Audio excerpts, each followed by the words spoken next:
morning, everybody. It's a wonderful opportunity for me to be on this very distinguished panel, and I thank the sponsors very much for including me. This is a wonderful update for me as to what's on the minds of people like our speakers on the panel as far as this triangular relationship is concerned. The sponsors of the panel allowed me to deal with an issue that I've been investigating recently. So like Bonnie Glaser, I too have a report that'll be coming out fairly soon. Just a little commercial, if you will, for the Seeger Center at George Washington University. I've been there about almost 3 years now. It's really an engaging place. They keep pulling you in to do different things, and they're very good at raising money. And so what I've found is that they have this Aspiring Powers project. They used to call it Rising Powers, but then they wanted to include Japan, so they said, well, we have to change it to Aspiring Powers, you see. And so we have 3 big projects that we've been doing. One is done. It's the foreign policy debates of key Asian countries. The second, and this usually involves the work of an American author and an author from the country. I was not there at this time, so this is, but the second one I am involved with, and this is on energy security debates, and I and a Beijing University professor are working, we're finishing up our draft, and there'll be a book on the energy security debates in Asian countries, several of them. But in both of these, Taiwan wasn't included. And now the third one we're doing is on nuclear debates, the nuclear debates in the post-Fukushima nuclear debates. And so I quietly pushed to make sure Taiwan was included in this one. And then I volunteered to write the piece with a co-author in Taiwan. And so this is a great opportunity for me because I fell into a very interesting debate in Taiwan. And I was there, and I received a very good cooperation and support from the office here, Taiwan's office here, as well as from the DPP people. So it's been a wonderful experience for me, and I want to share some of these findings with you. And it is relevant to the triangular relationship, and it's particularly relevant to the Taiwan-U.S. relationship. And it raises a couple of questions that don't get a lot of attention that maybe Mr. Burkhart would be able to talk about this with more authority. I don't have an authoritative position on these issues. So when you look at nuclear debates in Taiwan, as we have to do with all these other countries, about 8 countries we're investigating this third project, it will be a book ultimately, is that in Taiwan it breaks down to 3 issues that you look at. The first is, Taiwan has a history of developing nuclear weapons. This is something old-timers remember, but it's sort of musty in your outlook. And you wonder about this nuclear weapons debate. Do they really have a debate? I found a very little one. So don't get worried about this. But I had to look at that. And then the second issue that's interesting from a nuclear proliferation issue is that Taiwan isn't a member of all these international bodies that regulate nuclear proliferation. And what is their role here? And so this, too, is an issue of discussion in Taiwan. But both of these discussions are really carried out by government officials, and they're really not debates, and they're elites, and very small circle of people dealing with these kinds of issues. And then we have the third debate. This is the debate over nuclear power in Taiwan. And this was a very lively debate, widespread, all sorts of people, all sorts of interest groups getting involved in this kind of debate. They had a demonstration in March. They had over 200,000 people at this demonstration. Should they complete their 4th nuclear power plant is the key question. But the broader question is the overall role of nuclear power in Taiwan. This is a very active debate. And so what I did is I looked at these various aspects. I compared the debates in the third category of the nuclear power debates with the others. And what you see is that they're quite different. And you find that the implications of the nuclear power debate do have some importance for Taiwan's position in the world and its relationships with the United States in particular. This way is the way I would link them. Nuclear power is pretty unpopular in Taiwan. And so these broad debates over nuclear power make it difficult for Taiwan, even more difficult than it has all been for anybody in Taiwan to think about developing nuclear weapons. I mean, this is going to make it really hard. I mean, it's just very remote at this point, but it's just very difficult to do this. And the second point that it means is, and this is where Mr. Burkhardt might be able to help me on this, the U.S. government does want Taiwan to sign an agreement, reportedly, and the government is moving in this direction to sign an agreement that they will not reprocess their nuclear spent fuel in Taiwan. They'll sign an agreement and will not and pledge not to do this. And the anti-nuclear sentiment in Taiwan, coming from this very large debate over nuclear power, suggests that they will move politically in that direction. And so I wanted to raise that issue. And I think both of these things would be positive for the United States, obviously. But then there are some things, to be fair and balanced, one also has to look at the other side of the situation. And here, these debates, I would urge you, if you haven't read it, our first speaker, Richard Bush, has written eloquently about this in his most recent book, Uncharted Strait. But he's also written about this at the Brookings Institution and other venues. He talks about self-strengthening in Taiwan. And he alluded to it very briefly in his discussion today, but the idea that, and I agree with Richard on this issue. I wish that, and like other Americans, would like to see Taiwan be strong and confident as it deals with China.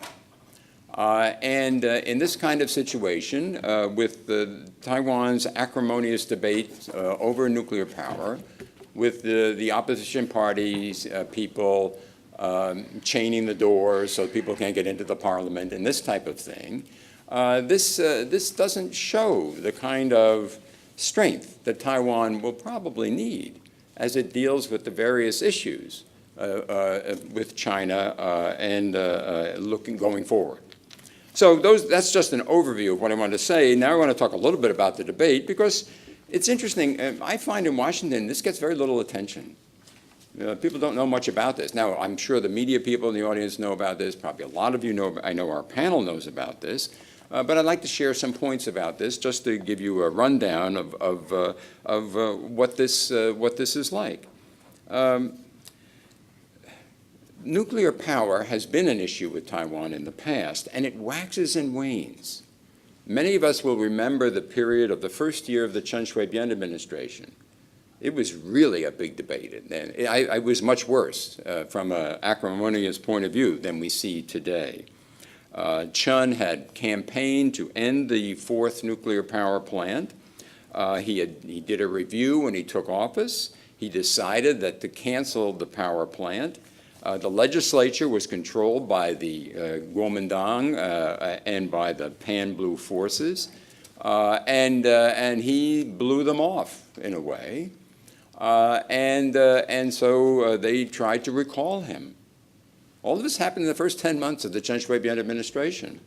And eventually the pressure got so bad on Chen that he had to back away to ask the Supreme Court in Taiwan to rule on this matter, and they ruled that they had to include the legislature. You couldn't unilaterally decide this kind of thing on the part of the executive branch alone. And so there was a compromise and the plant was resumed. And in this kind of situation, you see a legacy, a big DPP-KMT split over this issue.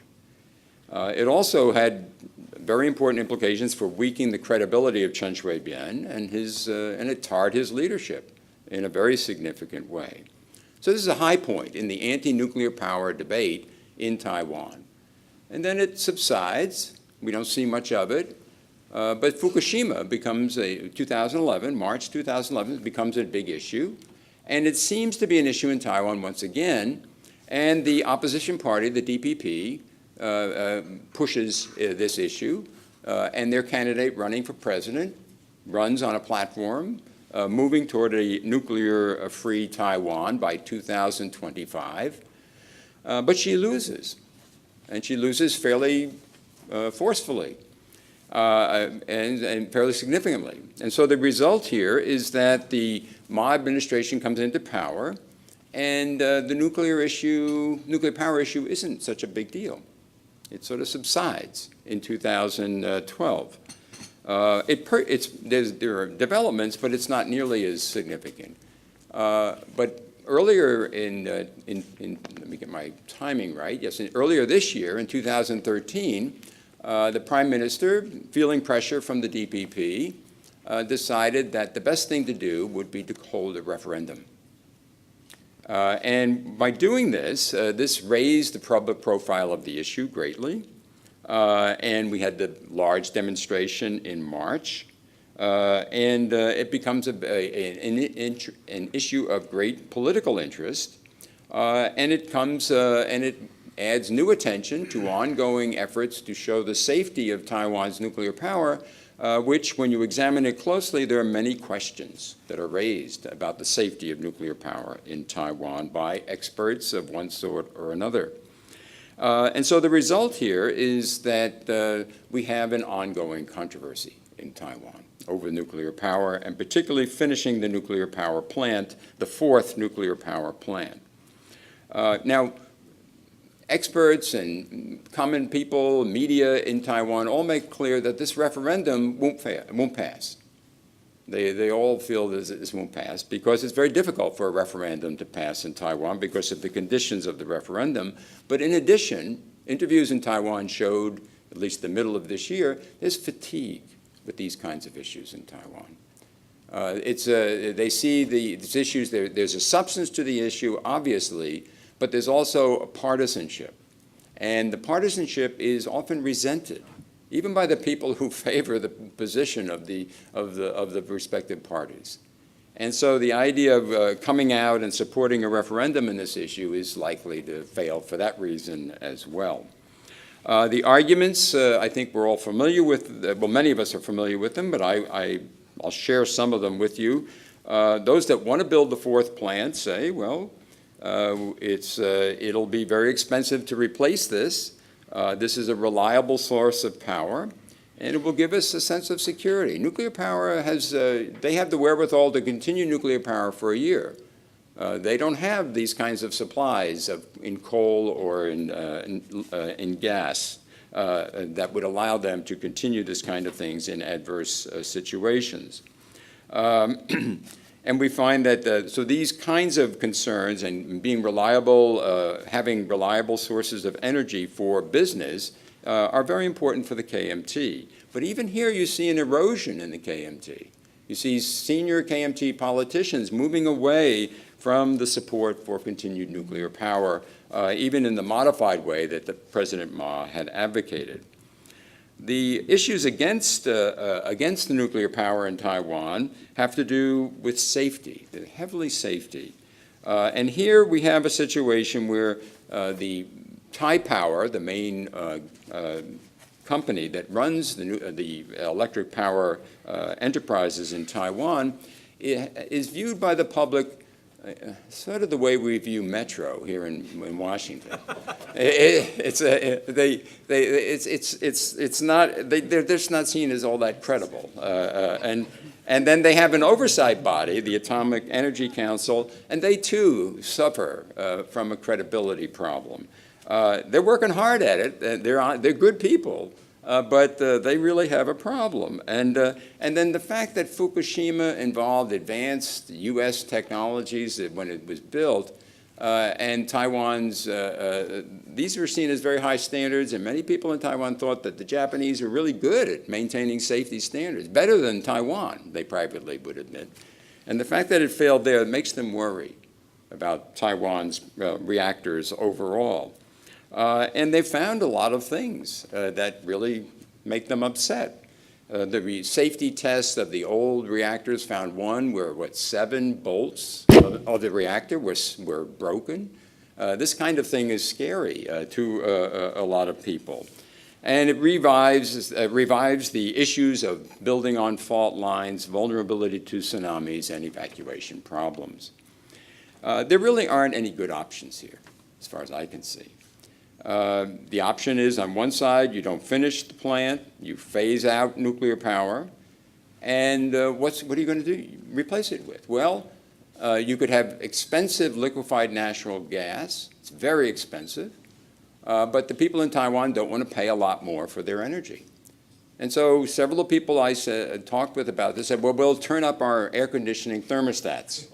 You know, we'll gut it out, you see, this type of thing. Well, okay, that's an option that's on the table. The counter is that this is political suicide to raise the price of electricity, and so this is I don't see how you resolve this.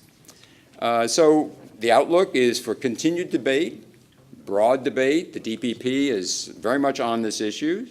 The NGOs that are involved in the nuclear issue, they resent, in many cases, the politicization of this debate, but it's a fact of life. And it preoccupies Taiwan politics. It's another one of these issues that preoccupies Taiwan politics and underlines the division in the country.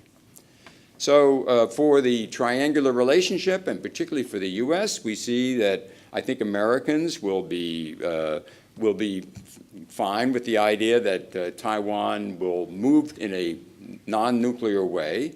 And this will reassure, once again, the United States that Taiwan isn't seeking any sort of nuclear weapons capability.